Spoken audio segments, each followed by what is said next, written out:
TVA announced that yesterday that they're moving about 500,000 gallons of water per second down the river at the Chickamauga Dam. TVA is doing this in efforts to help mitigate flood waters from counties across Tennessee and bordering states who are dealing with the remnants of Hurricane Helene. News Channel 9's Meg Doyle has the story. As you can see behind me, TVA is opening up the Chickamauga Dam and plenty of other dams across the state of Tennessee in anticipation of water headed our way from North Carolina. After Hurricane Helene, we have seen upwards of 19 inches or more of rain up in northeast Tennessee.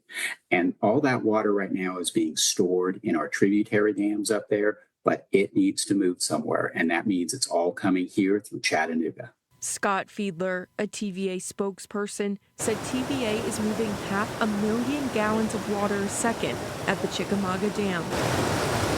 We need to regain all of that flood storage because there are multiple systems in the Gulf right now, and we need to get ready and prepared to get that water just in case Mother Nature throws it our way.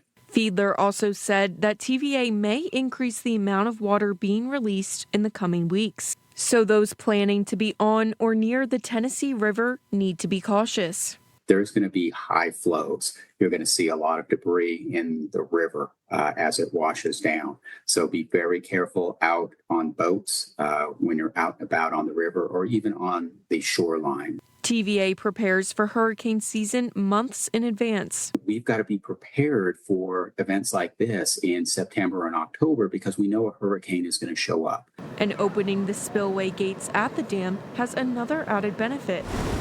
That's one way where we can help regulate flows through the dam. We're also generating hydroelectric power. So with this rainfall comes an opportunity to also generate hydroelectric power. In Chattanooga, Meg Doyle, News Channel 9.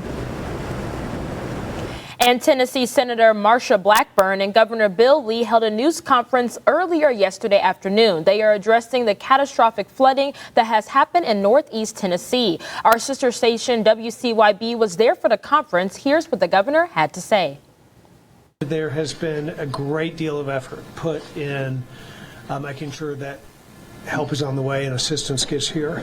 There's a lot of work that has to be done. There's a lot of assessment that still remains. But that's what we're here for, is to start that process and to take a look at it ourselves. And Georgia Governor Brian Kemp speaking out about the aftermath of Helene as it swept through the entire state of Georgia. Take a listen. We've had 17 fatalities just in the state of Georgia alone. And as Tim Golden, DOT commissioner, said to me yesterday, these storms are taking the soul out of me. And I know that's how people are feeling down here.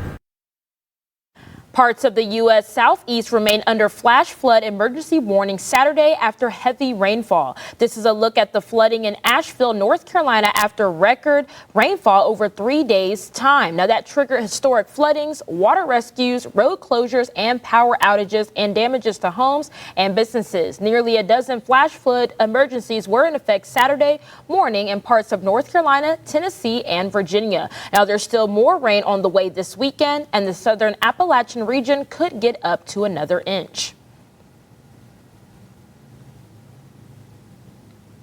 And right here, you're still seeing drone video of just what this tragedy was for parts of this community. And for all of the updated information on road closures in areas most affected, you can visit our website, newschannel9.com. And running on next to no sleep, Chattanooga firefighters are doing what they can to keep residents of Newport and Unicoi, Tennessee safe. Now it comes after residents in Newport were ordered to evacuate on account of Waterville Dam, which was first reported by Mayor Rob Mathis to have failed. Now TEMA later reported that Duke Energy claimed the dam has not failed. The Chattanooga Fire Department says now massive rescue missions are underway in both the city of Newport and the town of Unicoi. These pictures posted from CFD are what the response team looks like as they work to get people out of the homes and cars. Now, EMA has confirmed there are around 36 people missing.